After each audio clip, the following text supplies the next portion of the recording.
আসসালামু আলাইকুম। এখন শুনবেন সংবাদ শিরোনাম।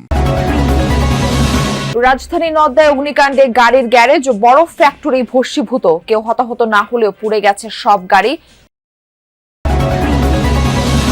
পুরনো পোশাকে ফিরে যাওয়ার দাবি পুলিশ সার্ভিস অ্যাসোসিয়েশনের। সবার আগে মন মানসিকতার পরিবর্তন আনার তাগিদ অপরাধ বিশেষজ্ঞদের।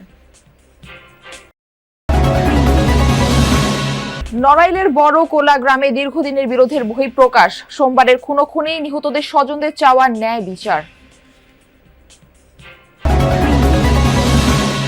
আবারও সরকার বিরোধী বিক্ষোভে উত্তাল ইরান। সমঝোতা না হলে কঠিন পরিণতির হুমকি ট্রাম্পের। প্রতারণা করা হলে পাল্টা জবাব দেওয়ার হুঁশিয়ারি তেহরানের। আসসালামু আলাইকুম। এতক্ষণ শুনছিলেন সংবাদ শিরোনাম, এখন শুনবেন বিস্তারিত। রাজধানীর নওদায় আগুনে পুড়ে ছাই হয়ে গেছে একটি গাড়ির গ্যারেজ ও বরফের ফ্যাক্টরি।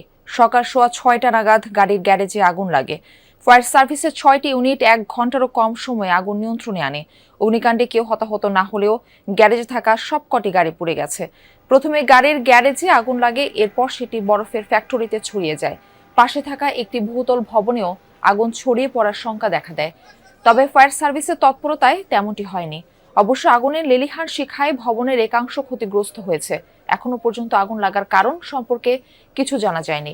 সকালে আগুন লাগার এই ঘটনায় নওদা এবং প্রগতি সরণি সড়কে দেখা দেয় তীব্র যানজট।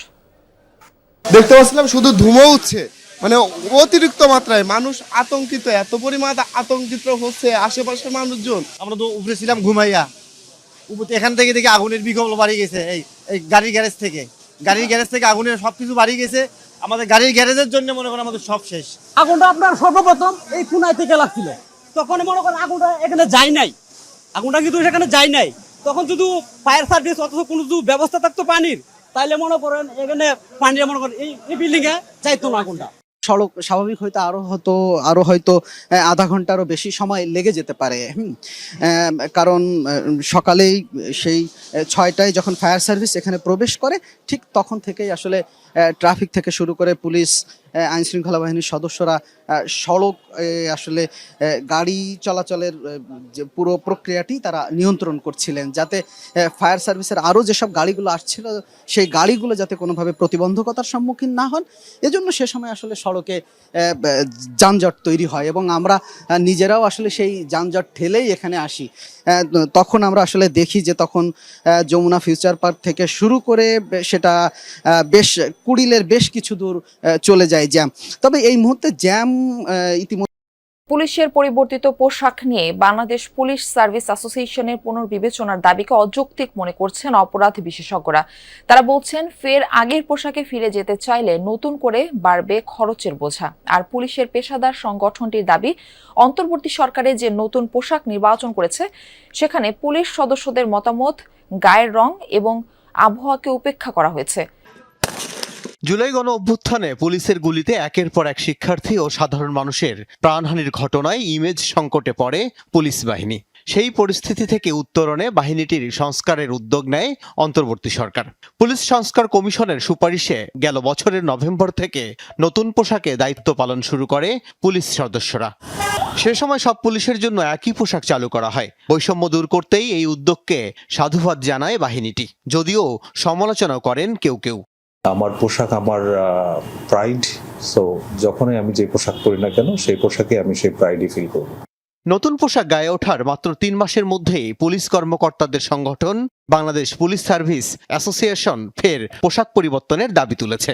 নতুন যেটা দিয়েছেন এটা তো আসলে কোনো গবেষণা অথবা জনমত যাচাই, ওটির মান কীরকম, ওটি হচ্ছে যে একটা বা দুটো ওয়াশ করার পরে ওই কাপড়ের আর কোনো ইয়ে থাকে না, মানে রংটাও থাকে না এবং কাপড়ের যে স্ট্যান্ডার্ড সেটা থাকে না।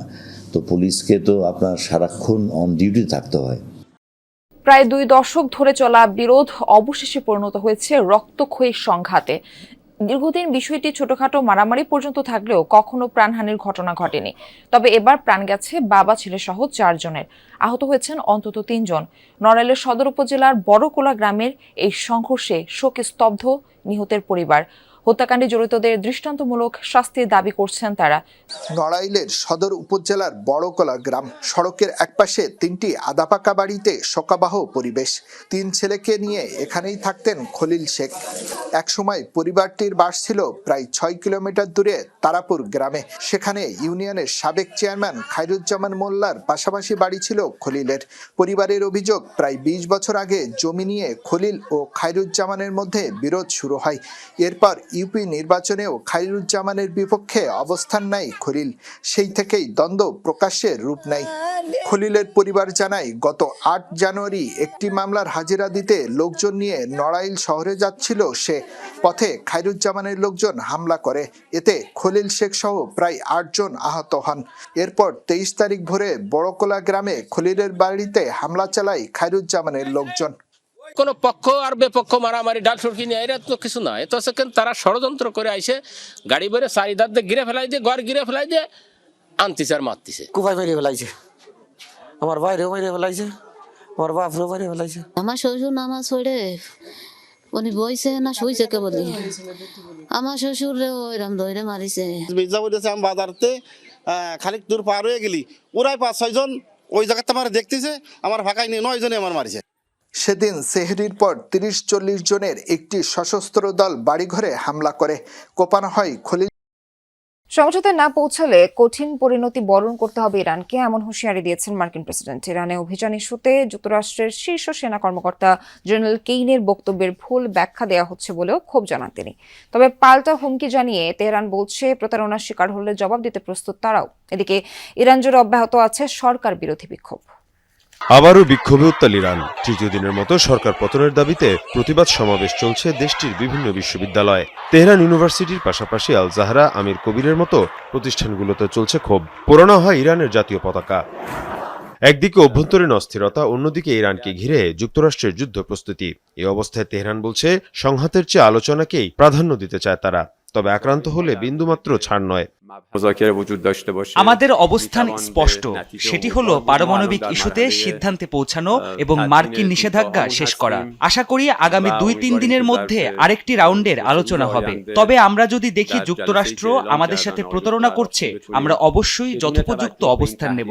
আমাদের সামরিক বাহিনী অবশ্যই আরো সতর্ক থাকবে। এদিকে মার্কিন প্রেসিডেন্ট ডোনাল্ড ট্রাম্পের হুঁশিয়ারি, সমঝোতায় ব্যর্থ হলে কঠিন পরিণতি ভোগ করতে হবে ইরানকে।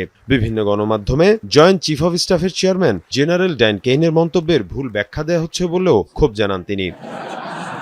আমি চাই ইরানের একটি চুক্তি হোক, কিন্তু যদি আমরা কোনো সমঝোতায় না যেতে পারি তাহলে তা ইরান এবং দেশটির জনগণের জন্য খুবই খারাপ দিন হবে। পুরো বিষয়টির দায়িত্ব দেওয়া হয়েছে জেনারেল কেইনকে। তিনি অভিজ্ঞ একজন যোদ্ধা। এর আগে ইরানের বিরুদ্ধে অপারেশন মিডনাইট হ্যামারের নেতৃত্ব দিয়েছেন তিনি। এ অবস্থায় সংঘাতের পথে না গিয়ে আলোচনার মাধ্যমে সংকট সমাধানের আহ্বান জাতিসংঘের।